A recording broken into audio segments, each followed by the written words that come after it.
Hey, what's up everyone, it's Dennis here. It's been a while since I've done a vlog, and I suppose today is kind of like a little bit of a special vlog because it's all about the Avengers Endgame.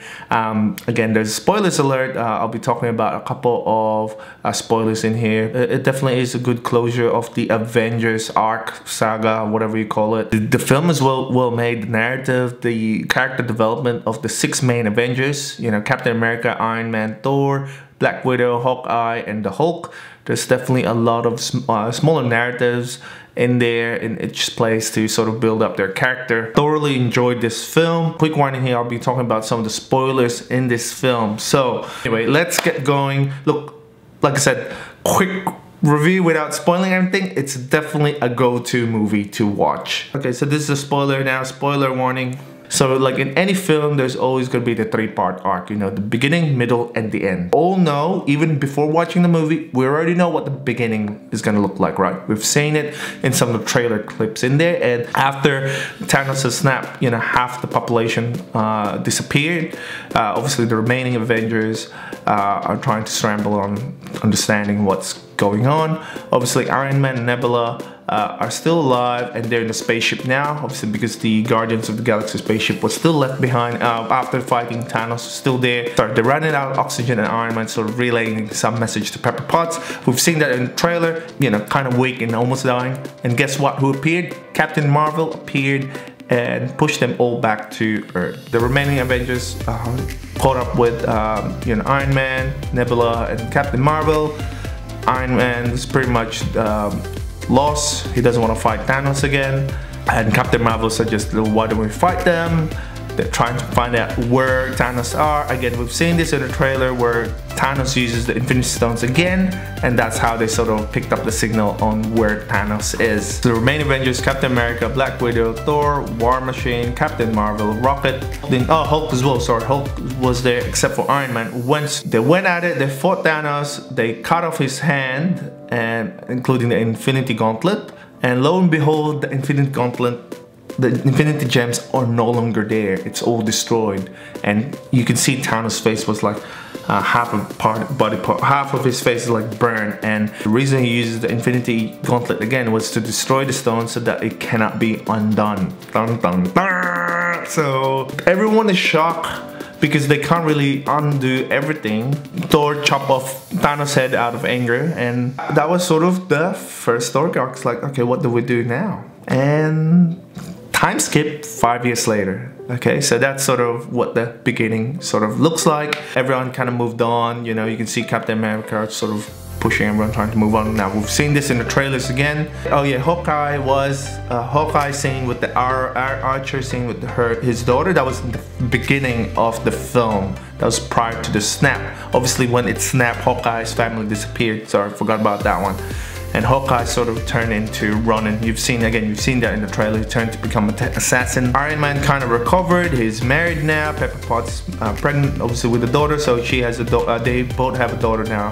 Who's 5 years old. And everyone kind of moved along and moved on and doing their own thing. Captain Marvel saving stuff in outer space. Ant-Man plays a big sort of role in here, right? He got out of the quantum realm and, you know, went to see Captain America and the remaining Avengers. Talked about the quantum realm. He was saying that he was there for like 5 hours, but in real life it's been, you know, more than 5 years. So the quantum realm physics and time works differently in there. What the middle part of the film is really going for is, you know, Ant-Man has a theory, use the quantum realm, use the time sort of traveling aspect of that, pick up all the Infinity Gems from each respective time periods, use it in the present, undo everything, and, you know, return it back to where it was. So that's sort of the whole gist of the middle part. You know, I may have skipped a couple of things in there. Again, I'm trying to keep this nice and short and sweet, but that's what's happened. We created 3 teams. So there's 3 time periods that need to go.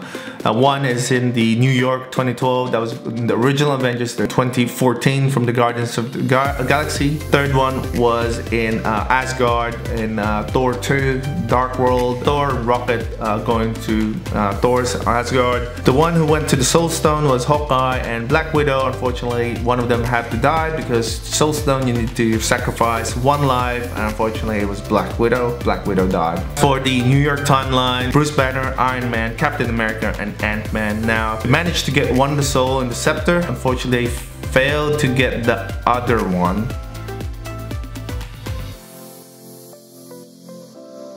Nebula and War Machine trying to get the Peter Quill's, Power Stone. Nebula plays a big part because when Nebula was there in Mordor, past Nebula had because they're sort of linked to Thanos in some way or form. It's a malfunction or system function, and the past Nebula was showing scenes of War Machine and the current Nebula, the future Nebula, talking about gathering the Infinity Stone. So Nebula plays a part in terms of the past Thanos finding out, what's going on. So War Machine and Nebula, the future Nebula, picked up the Power Stone. War Machine went back to the future again, and unfortunately the current Nebula had a malfunction, and then she got caught. 2014 Thanos found out what's going on, and he decided, you know what? Well, I'm gonna go to the future and destroy them. So that's the 2014 Nebula, who's still loyal to Thanos,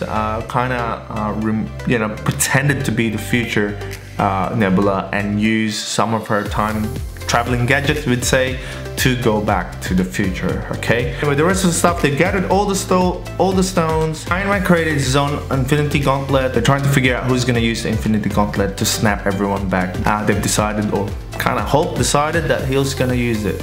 Hulk here is different now. He has the brains of Bruce Banner, but the body of the Hulk. So he's kind of like a tame version of the Hulk. Anyway, there's a storyline behind that.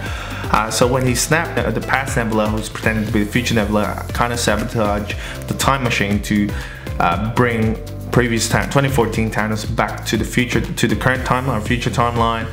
He did that just in time when they did the snap, and then when that massive spaceship came in, he kind of blew everyone with his rockets and missiles, and the whole sort of Avengers headquarters went down. The main thing here is the big ass battle that's gonna happen.